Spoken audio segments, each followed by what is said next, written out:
네, 여러분, 반갑습니다.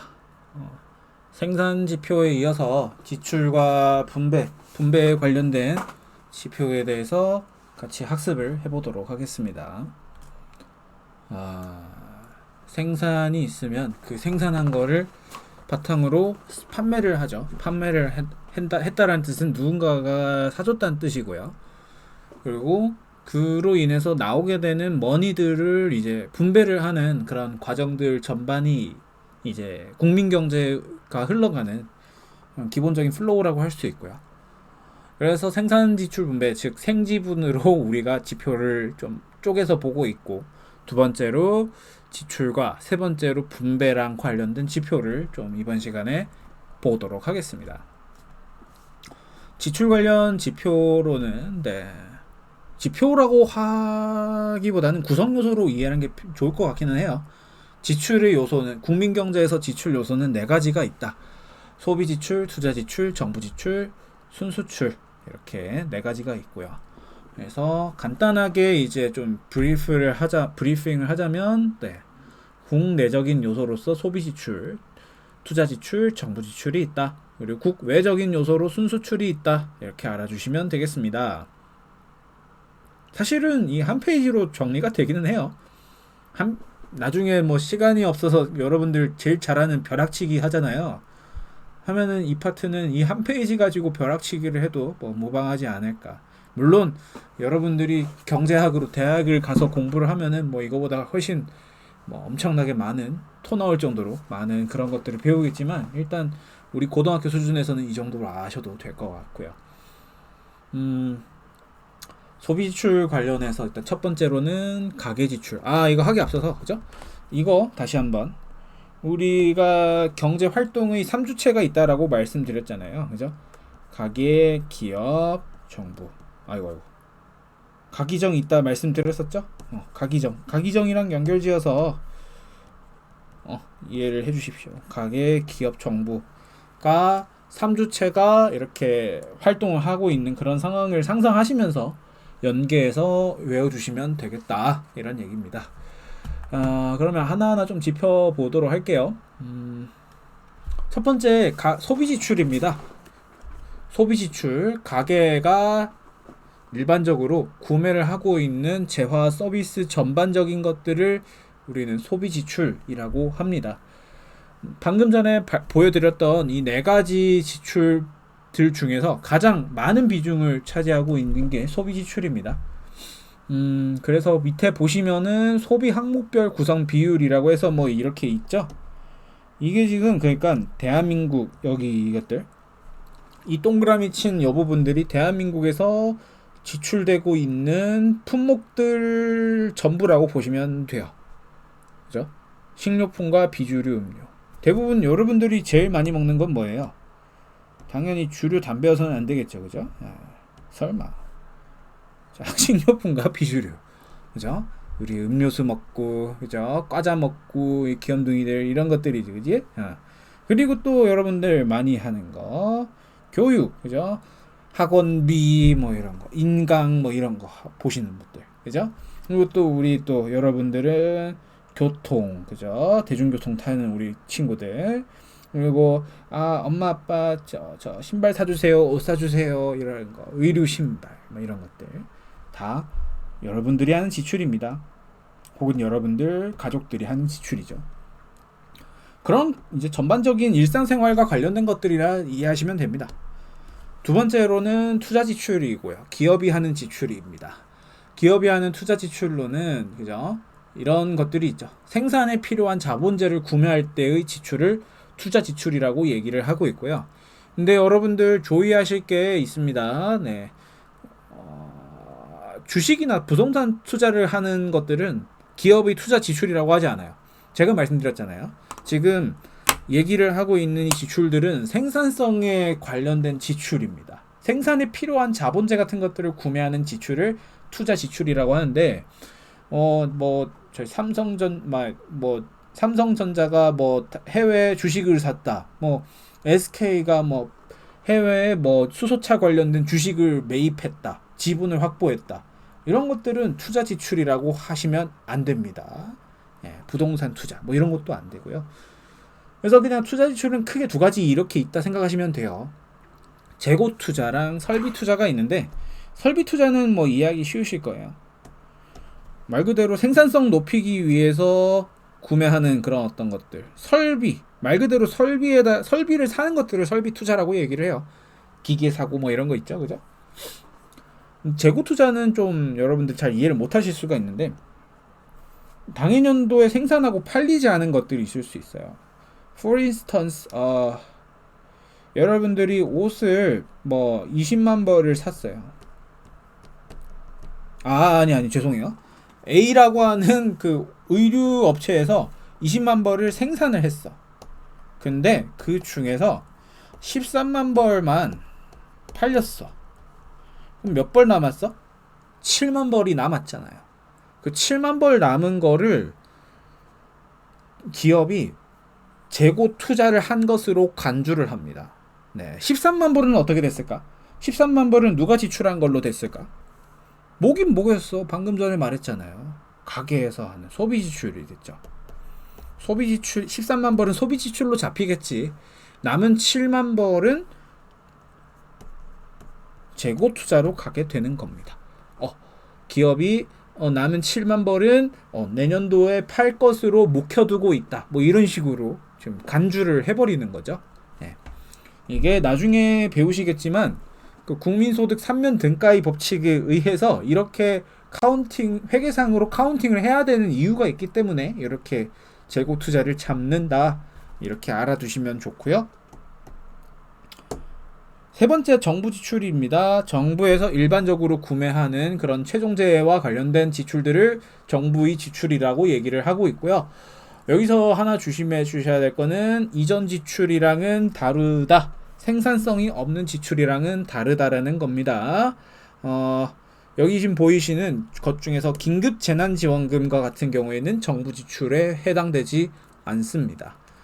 지출을 할 수 있는 힘을 이전시켰다라는 뜻이에요. 무슨 말이야? 정부가 돈이 있는데 그거를 다른 사람에게 주는 거예요. 이거 쓰세요 라고 주는 거잖아요. 재난지원금, 뭐 기초생활수급자들에게 주는 지원금, 그죠? 쓰라고 주는 거잖아. 쓰라고, 말 그대로 쓰라고 준 거잖아요. 그렇기 때문에 정부 지출이 아닙니다. 왜? 그 사람들이 실제로 써버렸을 때의 소비 지출로 잡힐 거거든요. 그죠? 그렇게 되면은 그런데 이 재난지원금을 정부 지출로까지 포함을 시켰다? 이것도 중복 계산이거든. 그러니까 정부 지출에 해당 안 되는 거예요. 근데 대신 이런 것들은 근데 공무원들에게 주는 월급 이런 것들은 또 얘기가 달라요. 이런 것들. 저 교사잖아요. 선생으로 받는 월급은 기본적으로 달라요. 이거는 그냥 대가 없이 뭔가를 지불한 게 아니죠. 제가 정당한 서비스를 그 공교육의 형태로 이렇게 제공을 했고 정부가 저한테 저희 서비스를 산 거죠. 이거는 다른 얘기입니다. 이거는 제가 임금을 정당하게 받은 거예요. 정부가 저희 서비스를 구매한 거죠. 저라는 인적 자원을 구매한 거랑 똑같은 겁니다. 정부 지출이라 할 수 있어요. 제일 일반적인 거는 그죠? 공공재를 구매하기 위해서 쓰는 지출들이 대부분입니다. 정부 지출에서는. 마지막으로 순수출은 간단하죠. 해외 수출액 마이너스 국내 수입액을 말합니다. 순수하게 수출한 액이에요. 진짜로 수입액은 뺐고 수출액은 더한다. 사실은 이게 마이너스가 되잖아요. 마이너스가 되다 보니까 회계상으로는 되게 작은 비중일 것 같은데 실질적으로는 꽤 많은 비중을 경제 활동에서 차지를 하고 있다. 이렇게 알아주시면 되겠습니다. 그래서 순수출은 순수출뿐만 아니라 방금 전에 말씀드린 이 네 가지 지표는 좀 이따 조만간 제가 설명을 드리게 될 총수요의 구성 요소이기도 합니다. 총수요라고 하는 개념이 3단원에서 중단원 4단원, 중단원 4쯤에 나오는데 거기에서 얘기를 하는 총수요의 구성 요소가 가계의 소비 지출, 기업의 투자 지출, 정부의 지출, 순수출 이 네 가지 요소로 포함이 되어 있다. 이 정도로 알아두시면 됩니다. 아이고. 분배 지표로는 진위계수, 소득, 5분위 배율이 있다. 이렇게 이해를 하시면 되겠는데요. 세 가지를 아시면 됩니다. 로렌츠 커브, 로렌츠 곡선, 진위 인덱스, 소득, 5분위, 10분위 배율이 있다. 이렇게 이해를 해주시면 되겠고요. 로렌츠 곡선 사실 우리 통합사회 때 배웠습니다. 분배 관련했을 때 이제 그 분배적 정의할 때 배웠어요. 분배적 정의할 때 배웠고, 그리고 앞서서 하나 말씀드리자면은 분배 지표는 불평등과 관련된 이 얘기는 좀 짚고 넘어가겠습니다. 분배랑 관련된 지표는 얼마나 불평등한가 뭐 이런 것들을 본다라고 보시면 되겠습니다. 통상 이런 것들이랑 관련됐고요. 로렌츠 곡선은 사회 구성원들 중에서 몇 퍼센트의 수입을 얻어갔는지 알아볼 수 있는 곡선입니다. 조금 더 몇 퍼센트라는 말을 좀 말해주자면, 이거는 사람 인구를 의미하는 거고, 뒤에 있는 몇 퍼센트는 수입의 몇 퍼센트를 가져갔는지를 물어보는 겁니다. 분배는 그죠? 차등적으로 돼요. 현재 사회에서 적게 분배를 받는 사람, 많이 분배를 받는 사람이 있죠. 적게 버는 사람, 많이 버는 사람이 있죠. 쉽게 말하면 그 사람들을 줄을 세울 수가 있습니다. 그죠? 줄을 세움으로써 발생하는 게 불평등의 역사고요. 그런 역사 속에서 우리가 계속해서 살아가고 있는데, 줄을 세웠을 때 쫙 이렇게 설 수가 있다는 거예요. 못 사는 사람부터 잘 사는 사람까지, 그죠? 이렇게 사람 줄을 세웠을 때 인컴, 그래서 percentage of income이죠. 이렇게 몇 퍼센트를 벌어갔을까를 보는 게 로렌츠 커브입니다. 그래서 즉 X축은 사람이고요, Y축은 수입이다 라고 보시면 되겠어요.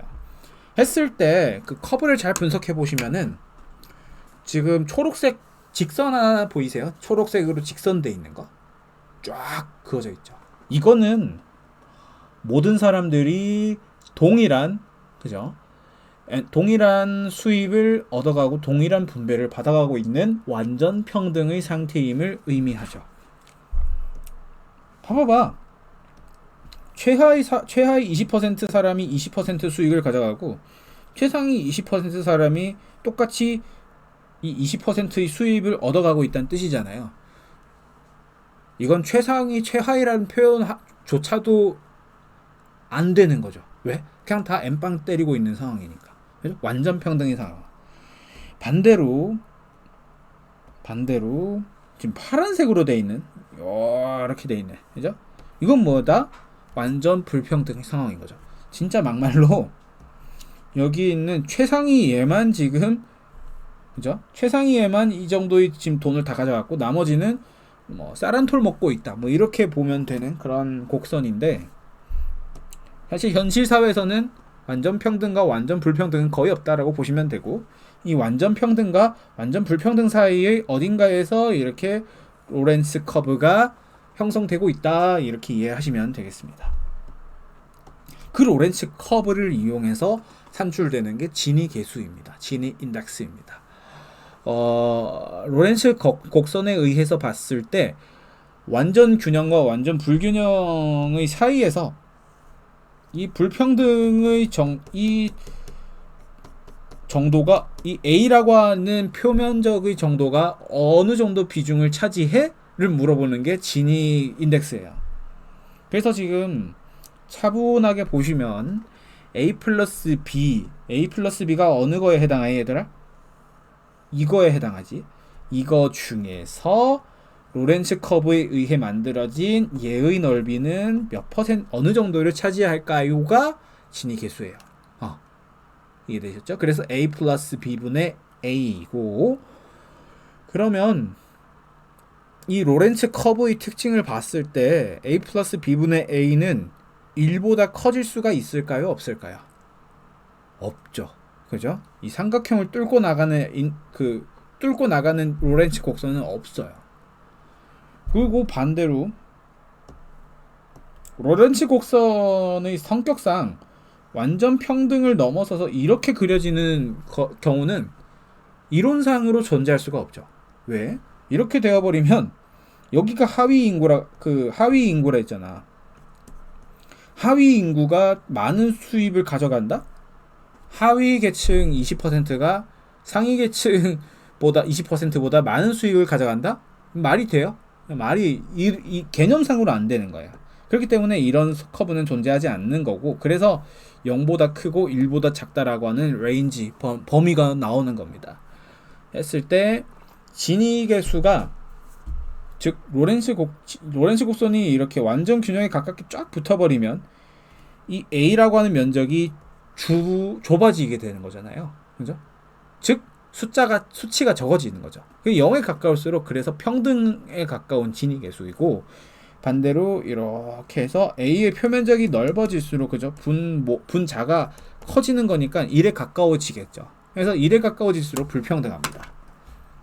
이 점을 잘 알아두시고, 소득 5분위 10분위 배율도 마찬가지인 게요. 인구를 역시 소득순으로 세워요. 이것도 소득순으로 세웠을 때 5분위 배율, 예를 들어서 뭐 5분위 배율을 계산한다 하면은 인구를 5등분을 해요. 전체 인구를 5등분을 합니다. 지금 밑에 인포그래픽 그 그림이 보이실 텐데 5분위랑 10분위는 이런 거예요. 100명이 사람이 있다 했을 때 1등부터 20등, 21등부터 40등 이런 식으로 쪼개는 게 5분이고, 1등부터 10등, 11등부터 20분, 10등분을 하는 게 10분이에요. 그걸 통해서 배율을 구하는 건데, 상위 20%의 소득을 하위 20%의 소득으로 나누게 되면은 5분위 배율이라고 하고, 상위 10%의 소득을 하위 10%의 소득으로 나누게 되면은 그건 10분위 배율입니다. 예, 이거 이해 가셨죠? 나중에 여러분 대학 가서 뭐 장학재단 신청하게 됐을 때 아마 여러분 가정의 분위를 마주하게 될 겁니다. 그때 하는 게 10분위입니다. 10분위 배율입니다. 물론 분위가 클수록 이제 그 소득이 많은 집안이다 이렇게 보시면은 되고요. 했을 때 이것도 레인지로 확인을 해보면 1보다 항상 크겠죠. 그죠? 1보다 항상 크겠죠. 그렇잖아요. 하위 소득 사람들이 어떻게 상위 소득보다 더 많을 수가 있어요. 그러니까 당연히 분자가 더 크니까 1보다 항상 크게 되겠죠. 네. 그 큰 게 어느 정도 크냐? 그게 이제 불평등이 얼마나 심한지를 알 수 있는 척도가 되겠죠. 그래서 레인지를 확인해 보면 진위 계수는 0에서 1 사이, 5에서 5분위 10분위 배율은 항상 그냥 1보다 크다.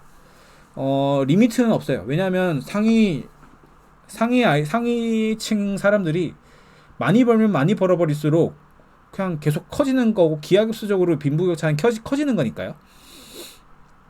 숫자가 어떨수록 불평등하냐라고 하면은 진위 계수는 1에 가까울수록, 5에서 10분위 배율은 크면 클수록 그냥 무조건 불평등하다, 이렇게 보시면 되겠습니다. 마지막 3면 등가의 법칙은요, 그냥 사이언스다 이렇게 이해하시면 되겠습니다. 방금 지난 시간이랑 이번 시간에 말씀드렸던 생분지, 생산 지출 분배가 결국은 다 합산해서 계산을 해보면 똑같아, 이런 얘기입니다. 왜? 돈은 돌고 돌기 때문에 결국은 이 셋을 다 합산을 해보면 국민경제상으로 똑같은 그런 어떤 수치가 회계적으로 나오게 된다 라고 하는 것을 여러분들 이해해 주시면 되겠습니다. 뭐 예를 들면 이런 거죠. 그냥 분배까지 얘기하면 너무 머리가 아파지기 때문에 생산 지출 쪽으로 얘기해 보면, 그죠? 11만 벌의 옷이 있다. 옷을 생산했다.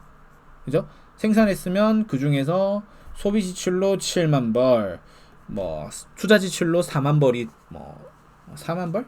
이렇게 4만 벌 말고 아니면 뭐 3만 벌 이런 식으로, 정부 지출은 뭐 1만 벌 이런 식으로 분배가 지출이 될 수도 있는 거죠.